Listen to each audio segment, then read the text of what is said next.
ರಾಜು,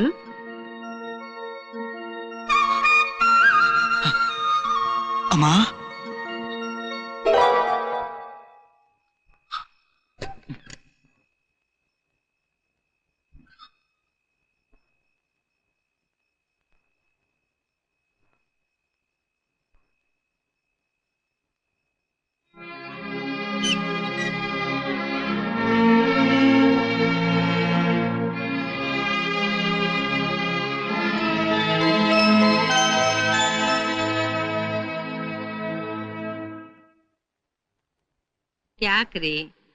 ಯಾಕ್ರಿ ಇವತ್ತು ಹೀಗೆ ಓಡಾಡ್ತಾ ಇದ್ದೀರಾ? ಮಕ್ಕಳನ್ನ ಹೇರೋದು ಮುಖ್ಯ ಅಲ್ಲ ಕಣೆ, ಮಕ್ಕಳ ಬಗ್ಗೆ ಮುತುವರ್ಜಿ ವಹಿಸೋದು ಮುಖ್ಯ. ಇವನೇನ್ ಇನ್ನೂ ಮನೆಗೆ ಬರ್ಲಿಲ್ಲ? ಅಯ್ಯೋ ದೇವ್ರೆ, ಹೌದಲ್ಲ? ಶಾರದಾ, ನನಗೊಂದು ಆಸೆ ಇದೆ ಕಣೆ. ಏನ್ರಿ ಅದು? ಎಂತೆಂತ ಮಹಾತ್ಮರು ಈ ನಾಡಿಗಾಗಿ ದುಡಿದು ಪ್ರಾಣತ್ಯಾಗ ಮಾಡಿ ನಮ್ಮ ಮುಂದಿನ ಭವಿಷ್ಯ ಚೆನ್ನಾಗಿರ್ಲಿ ಅಂತ ನಮಗೆ ಸ್ವಾತಂತ್ರ್ಯ ತಂದ್ಕೊಟ್ರು. ಆದ್ರೆ ಈಗ ಸಮಾಜದಲ್ಲಿ ಎಲ್ಲೂ ನೋಡಿದ್ರು ಮೋಸ, ವಂಚನೆ, ಅತ್ಯಾಚಾರ, ಅನಾಚಾರ ತುಂಬಿ ತುಳುಕ್ತಾ ಇದೆ. ಈ ದೇಶ ರಾಮರಾಜ್ಯ ಆಗ್ಬೇಕಾದ್ರೆ ಕೆಚ್ಚದಿಯ ಮಕ್ಕಳಿರ್ಬೇಕು. ಈ ಹೊಲಸನ್ನ ಸರ್ವನಾಶ ಮಾಡುವಂತ ಗಂಡುಗಲಿ ಆಗಬೇಕು. ಹೆತ್ತ ತಂದೆ ತಾಯಿಗೆ, ಈ ನಾಡಿಗೆ ಕೀರ್ತಿ ತರುವಂಥವನಾಗಬೇಕು. ಅದಕ್ಕೋಸ್ಕರ ನನ್ನ ಮಗನ್ನ IPS ಮಾಡಬೇಕು ಅನ್ನೋ ಕನಸು ಕಾಣ್ತಾ ಇದ್ದೀನಿ. ರಾಜು, ಎಲ್ಲಿಗೂ ಹೋಗಿದ್ದೆ ಇಷ್ಟೊತ್ತು? ರಾಜು, ರಿಸಲ್ಟ್ ಏನಾಯ್ತು? ಫಸ್ಟ್ ಕ್ಲಾಸ್ ತಾನೆ?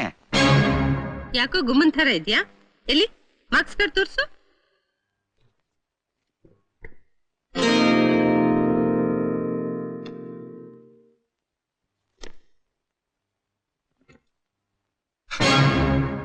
ಏನೋ ಇದು?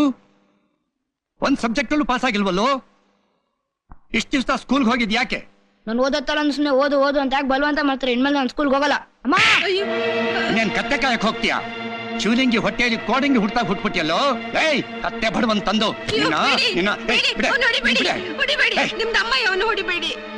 ಅವನು ಮುದ್ದು ಮಾಡಿ ನೀನೇ ಹಾಳು ಮಾಡಿದ್ದು. ಈಗ ಅನುಭವಿಸು ಕರ್ಮ. ಯಾಕೋ ನನ್ನ ಹೊಟ್ಟೆ ಉರಿಸ್ತೀಯ? ಓದಾಗ ನಿನ್ಗೇನ್ ದಾಡಿ? ವಿದ್ಯೆ ಎತ್ತಲ್ಲ, ನಾನು ಓದಲ್ಲ. ಹೊಟ್ಟೆ ಚುರ್ರು ಅನ್ಸಿದ್ರೆ ಊಟ ಮಾಡ್ಬೇಕು ಅನ್ಸುತ್ತೆ. ಬರಿ ಮೇಲಿದ್ದಾಗ 4 ಜನ ಶೇಮ್ ಶೇಮ್ ಅಂದ್ರೆ ಬಟ್ಟೆ ಹಾಕೋಬೇಕು ಅನ್ಸುತ್ತೆ. ಹಾಗೆ ಓದೋಕೇನಾದ್ರೂ ಒಂದು ಗುರ್ತು ಮಾಡಿದ್ರೆ ಓದ್ ತಾನಾಗೆ ಹತ್ತುತ್ತೆ. ತಾಳು ನೋಡು, ನಿಮ್ಮ ಅಪ್ಪಾಜಿಯವ್ರಿಗೆ ಕೋಪ ಅಷ್ಟೇ. ನೀನ್ ಚೆನ್ನಾಗಿ ಓದ್ಬಿಟ್ರೆ ಅವ್ರು ನಿನ್ನ ಎಷ್ಟೊಂದು ಪ್ರೀತಿಸ್ತಾರೆ ಗೊತ್ತಾ? ಬಟ್ಟೆ ಬಿಚ್ಚು, ತಿಂಡಿ ಕೊಡ್ತೀನಿ. ಏಯ್, ಬಾರೋ ಇಲ್ಲಿ. ಅಯ್ಯೋ ಅಯ್ಯೋ ಅಯ್ಯೋ, ಮೇಲೆ ಓದ್ ಹತ್ತುತ್ತೆ. ಅಯ್ಯೋ, ನೀವೇನ್ ಮನುಷ್ಯರ ರಾಕ್ಷಸರ?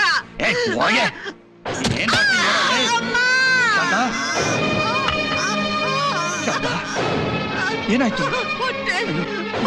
ಹೊಟ್ಟೆ ತುಂಬಾ ನೋಯ್ತಾ ಇದೆ. ಅಯ್ಯೋ ದೇವರೇ, ಹಾಸ್ಪಿಟಲ್ ಕರ್ಕೊಂಡೋಗಿ.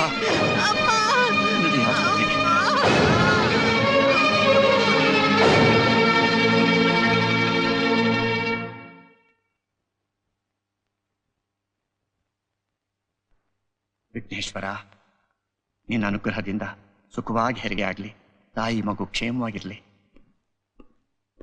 ಡಾಕ್ಟ್ರೇ, ನಿಮ್ಮ ಗಂಡ್ಮಗು ಆಗಿದೆ. ನಾನ್ ನೋಡ್ಬೋದಾ? ಇನ್ನು ಸ್ವಲ್ಪ ಹೊತ್ತು ನೋಡೋ ಹಾಗಿಲ್ಲ. ಆರ್ತಿ, ಮಂಜುಳಾ, ಕಲ್ಪನಾ, ಎಲ್ರು ಬನ್ನಿ ಬನ್ನಿ ಬನ್ನಿ. ನಮ್ ಶಾರದಾ ಇನ್ನೊಂದು ಗಂಡ್ಮಗು ಆಯ್ತು. ಎಲ್ರು ಸ್ವೀಟ್ ತಗೊಳ್ಳಿ.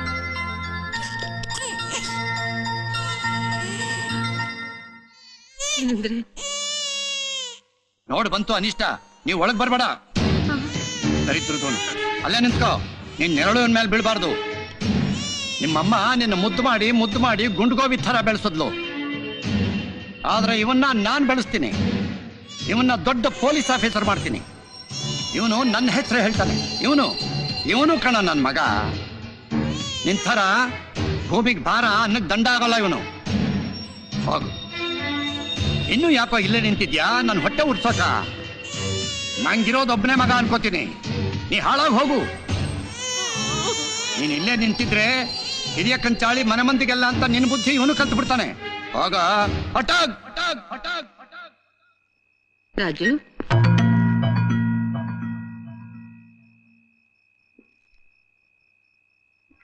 ರಾಜು? ಯಾವ ರಾಜು? 9 ತಿಂಗಳು ಹೊತ್ತು ಹೆತ್ತ ನನ್ನ ಮಗ ರಾಜು ನೀನೇ. ನಿಮ್ಗೆಲ್ಲೋ ಭ್ರಮೆ. ನನ್ನ ಹೆಸರು ದೇವರಾಜ್ ಅಂತ. ಸಮಾಜಕ್ಕೆ ನೀನು ದೇವರಾಜ ಆಗಿರಬಹುದು, ಆದರೆ ಈ ಹೆತ್ತ ಕರುಳಿಗೆ ನನ್ನ ಮಗ ರಾಜುನೇ. ಮಗ ರಾಜು? ಅಲ್ಲ, ನಾನ್ ನಿಮ್ ಮಗ ರಾಜು ಅಲ್ಲ. ನನ್ನ ಮಗ ಅಲ್ಲ ಅಂದ ಮೇಲೆ ಯಾಕೆ ನಮ್ಮನೆವರೆಗೂ ಬಂದೆ? ಈಗ ಯಾಕೆ ಅಳ್ತಾ ಇದ್ಯಾ?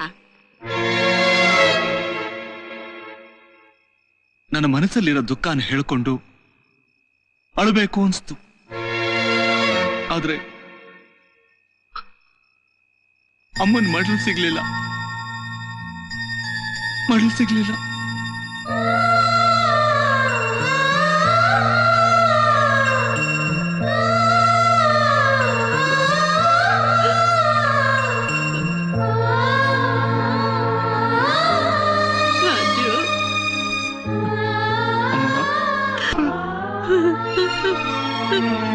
ರಾಜು, ಅಮ್ಮ,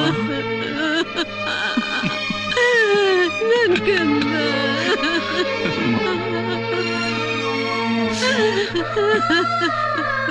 ರಾಜು, ಹೇಗಿದೆಯಪ್ಪ? ಏನೋ ಇದ್ದೀನಮ್ಮ. ಈ ಭೂಮಿಗೆ ಭಾರವಾಗಿ, ಅನ್ನಕ್ಕೆ ದಂಡವಾಗಿ.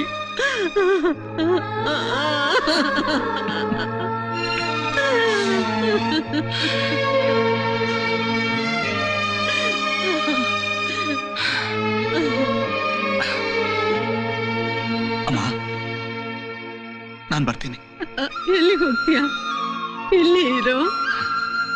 ಇದು ನಾನಿರೋಂಥ ಜಾಗ ಅಲ್ಲಮ್ಮ. ನಾನೊಬ್ಬ ಕೊಲೆಗಾರ. ನನ್ನ ತಮ್ಮ ಪೊಲೀಸ್ ಅಧಿಕಾರಿ. ಕಳ್ಳ ಪೊಲೀಸ್ ಇಬ್ರು ಒಂದೇ ಮನೆಯಲ್ಲಿ ಇರ್ಬೋದಮ್ಮ?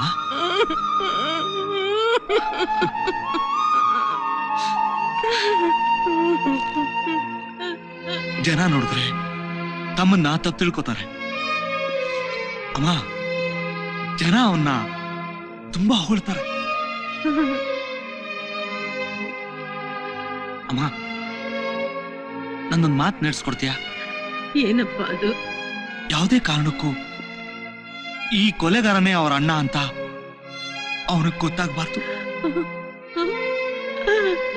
ಹಾಗಂತ ನನಗೆ ಭಾಷೆ ಕೊಡಮ್ಮ.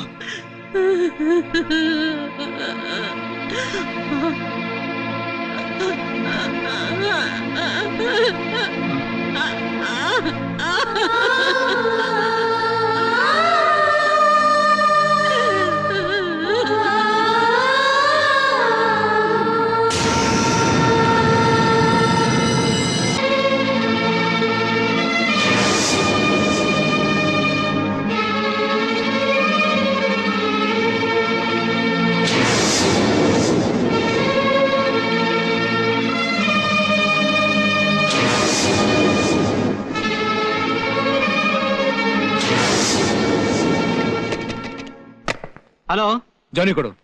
ಸರ್, ಸಾಹೇಬರು ನಿಮ್ಮನ್ನು ಕೇಳ್ತಿದ್ದಾರೆ. ಸರ್, ಅವ್ರು ಔಟ್ ಸೈಡ್ ರೌಂಡಿಂಗ್ ಹೋಗಿದ್ದಾರೆ. ದೇವ್ಗೇನು ಮಾಡ್ಬೇಡ ಅಂತ ಹೇಳು. Okay sir. ಏನಂದ್ರು? ದೇವ್ಗೆ ಏನು ಮಾಡಬಾರ್ದಂತೆ.